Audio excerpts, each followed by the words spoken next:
Hello, everybody. Welcome to day 4 of our May number corner.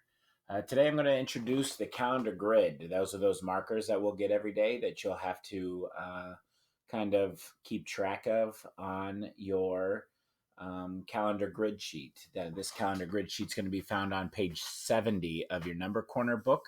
So if you could get your number corner book ready for that. But I'm going to introduce you to a guy or a mole called Mumford. Now, although baby moles or kits are known as they are known, usually leave home when they're only about a month old, Mumford Mole accidentally wandered away from his nest 2 weeks after he and his sisters were born. Lost and hungry, he was taken in by a family of groundhogs and soon came to believe that he was one of them. In fact, when Groundhog Day, February 2nd, came around that year, the groundhogs pinned the job on Mumford.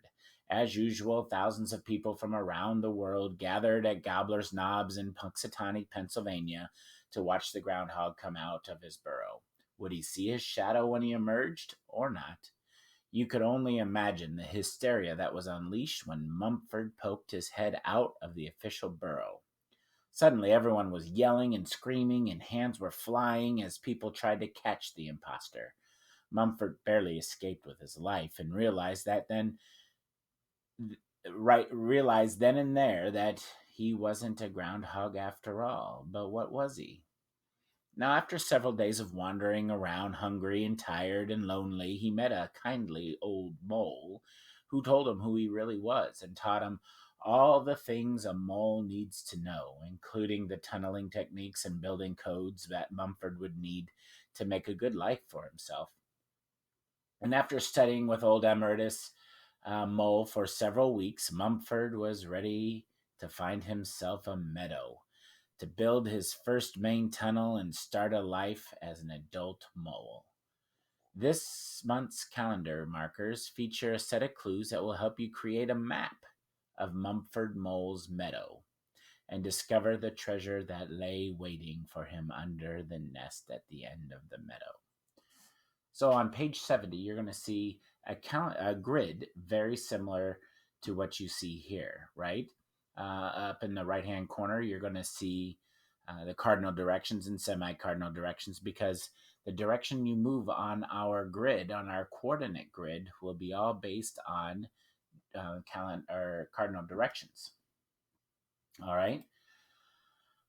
So that was yesterday, right?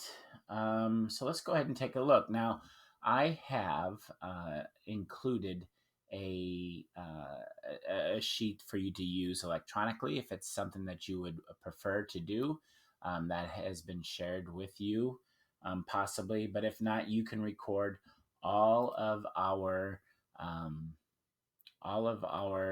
coordinates on page 70 in your book, which is a pretty easy place to keep this information. For me, I'm going to use the document I created on Google Drawings, and we're going to take a look at the first marker, right?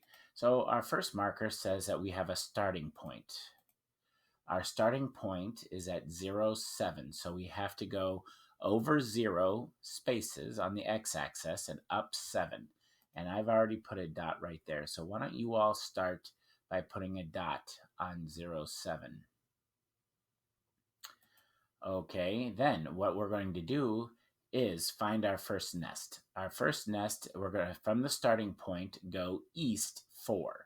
Now I have to think my cardinal directions: never eat soggy waffles or sour watermelon, however you choose to remember.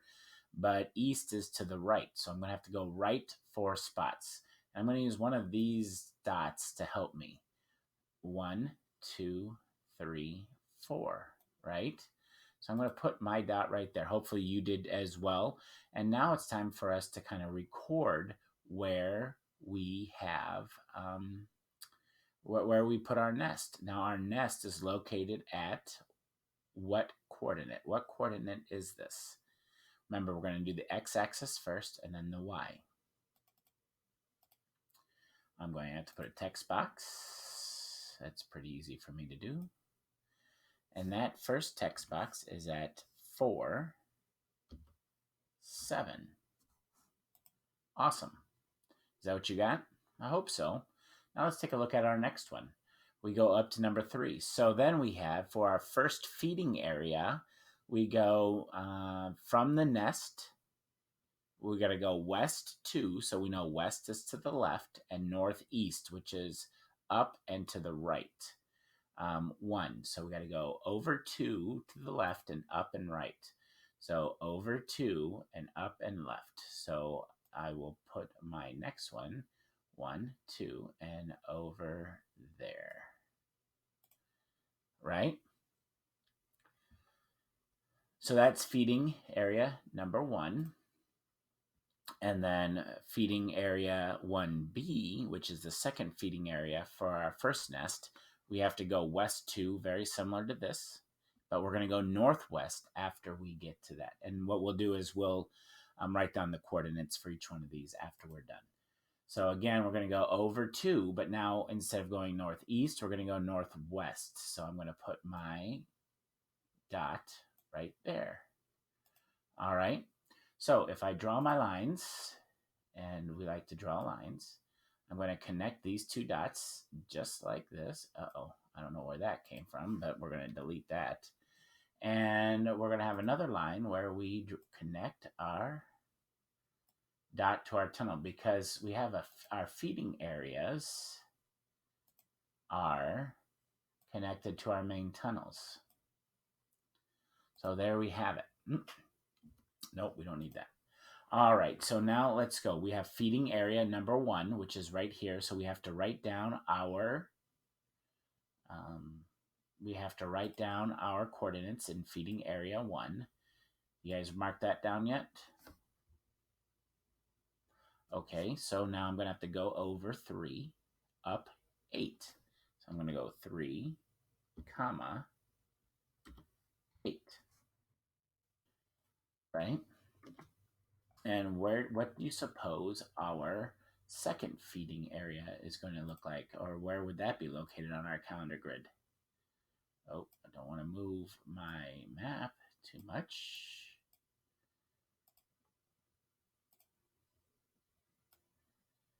Did you guys come up with an answer for that one yet? Good. We go over 1 spot and we're up 8. 1, comma, 8.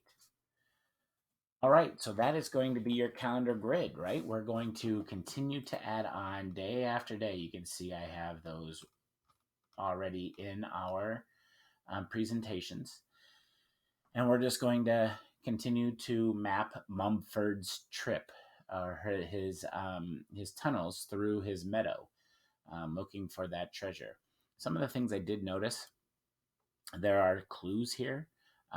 We're going to have to try to use these clues for the end to try to solve a puzzle, which will be kind of neat, but we'll have to wait and see what that turns out. But clue 1, if you want to write down in your notebooks, it's 2 words. So whatever we're trying to find is going to be 2 words.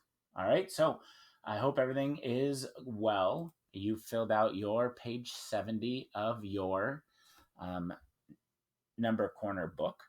If not, there is a link to print out this page on the document that I have provided for you, or you can access it through Seesaw, or you can access it through your Google Drive. So there are ways for you to find this page. If you have any questions on any of this, please reach out to your teacher. If you don't have any questions, have a great day and enjoy math.